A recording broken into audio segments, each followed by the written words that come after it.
নাট্যভূমি ৰাইজ বহনপুৰ সমষ্টিৰ অন্তৰ্গত চলচলি পঞ্চায়তৰ অন্তৰ্গত জলাহৰ চুকৰ এই বৰনামঘৰ প্ৰাংগণত সমবেত হোৱা নাট্যভূমি ৰাইজ লক্ষীস্বৰূপা মাতৃসকল এই অঞ্চলৰ সন্মানীয় বয়োবৃদ্ধ লোকসকল গায়ন বায়নৰ যোৰা পুত্ৰ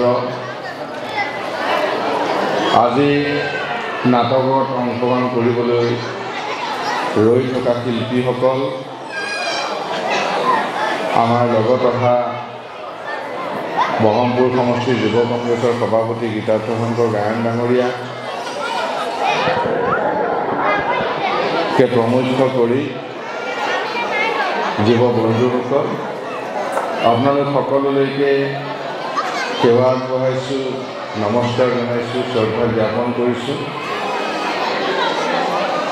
এই হৰি মন্দিৰৰ প্ৰাংগণত আজি ৰাইজে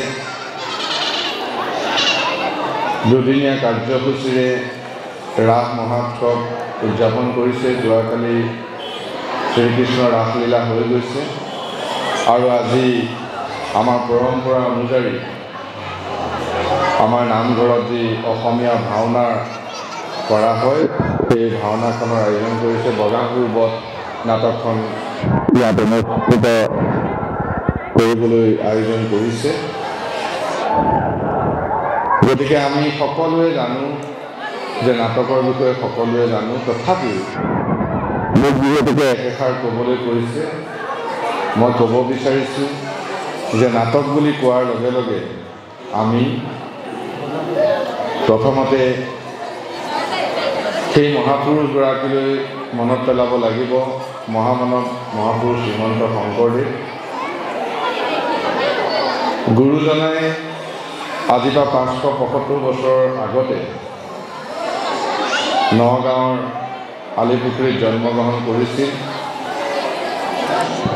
আৰু শিশু কালৰ পৰাই অসমীয়া জাতিৰ ভৱিষ্যতলৈ লক্ষ্য ৰাখি গুৰুজনাই বিভিন্ন সৃষ্টি কৰিছিল,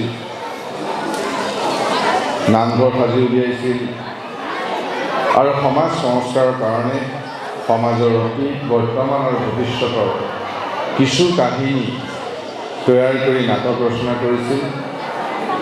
প্ৰথমতে চিহ্নযাত্ৰা নামেৰে গুৰুজনাই নাট ৰচনা কৰিছিল। তাৰপিছত পত্নীপ্ৰসাদ, কেলিগোপাল, কালিয়দমন, ৰুক্মিণী হৰণ এনেকৈ বহুত নাট গুৰুজনাই ৰচনা কৰিছিল। আৰু গুৰুজনাৰ সৃষ্টিৰাজি নামঘৰত শৰৎকালৰ পূৰ্ণিমাৰ নিশা অসমীয়া সমাজত ৰাস উদযাপন কৰা এক পৰম্পৰা হৈ আহিছে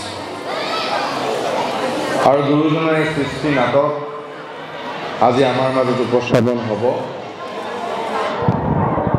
আৰু নাটক বুলি ক'লে আমি আৰু অলপ জানো যে আপোনালোকে কিতাপে পত্ৰই পাইছে যে বিশ্ববিখ্যাত নাট্যকাৰ শ্বেক্সপিয়াৰৰ নাম আপোনালোকে শুনিছে, যে বিশ্ববিখ্যাত নাট্যকাৰ শ্বেক্সপিয়াৰ। কিন্তু আমি কিতাপৰ তথ্যমতে আমি ক'ব পাৰোঁ যে গুৰুজনাতকৈ প্ৰায় 100 বছৰমানৰ পিছতহে শ্বেক্সপিয়াৰৰ জন্ম হৈছে। শ্বেক্সপিয়াৰে যদিও বহু বিশ্ববিখ্যাত নাটক লিখিছে, অথেলো, মেকবেথ, জুলিয়াছ চিজাৰ এনেকৈ বহু নাটক লিখিছে যি বিশ্ববিখ্যাত নাটক, তথাপিও আমি অসমীয়া ৰাইজে, নগাঁৱৰ ৰাইজে গৌৰৱ কৰি ক'ব পাৰোঁ যে পৃথিৱীৰ প্ৰথম নাটক নগাঁৱত সৃষ্টি হৈছিল, মহাপুৰুষ শ্ৰীমন্ত শংকৰদেৱে ৰচনা কৰিছিল আৰু চিহ্নযাত্ৰা। তাৰ আধাৰতে আজি অসমীয়া সমাজে সাংস্কৃতিক ক্ষেত্ৰখনত চহকী হৈ আমি আছোঁ আৰু তাৰ ফলশ্ৰুতি হিচাপে আজি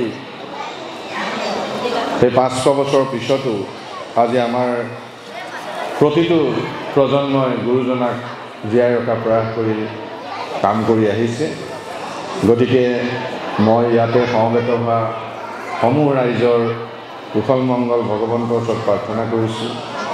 বিশেষকৈ যিসকল যুৱক যুৱতী শিক্ষা দীক্ষা লৈ নিবনুৱা হৈ আছে, তেওঁলোক সংস্থাপিত হওক, যিসকল বিভিন্ন ৰোগত ভুগি আছে তেওঁলোকে ৰোগৰ পৰা নিৰাময় পাওক, সুস্বাস্থ্যৱান হওক, অঞ্চলটোত সম্প্ৰীতি হওক, বন্ধুত্ব হওক, ভাতৃত্ব হওক।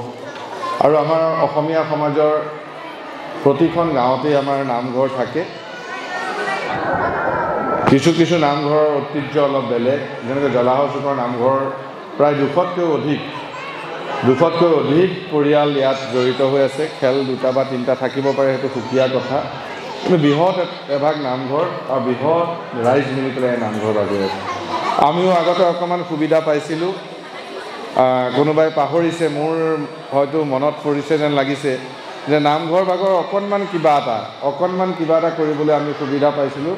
আমি সেইখন কৰি দিছিলোঁ এটা সময়ত। ৰাইজে কৈছিলে কিবা অকণমান কৰিবলৈ বাউণ্ডৰীত অকণমান আমি ব্যক্তিগতভাৱে কৰি দিছিলোঁ। ৰাইজৰ লগত আছোঁ সদায়। ৰাইজে আশীষ কৰিব যে আমি ৰাইজৰ হৈ উঠি অহা প্ৰজন্ম হৈ কিবা কৰিব পাৰোঁ, এই আশা আৰু কামনা কৰি পুনৰ সকলোকে শ্ৰদ্ধা জনাই আজি 2-এষাৰ বক্তব্যৰে এই হ'ব লগা নাটকখন শুভ উদ্বোধন হ'ল বুলি ঘোষণা কৰি মোৰ বক্তব্য সামৰণি মাৰিছোঁ। ধন্যবাদ। কৃষ্ণ।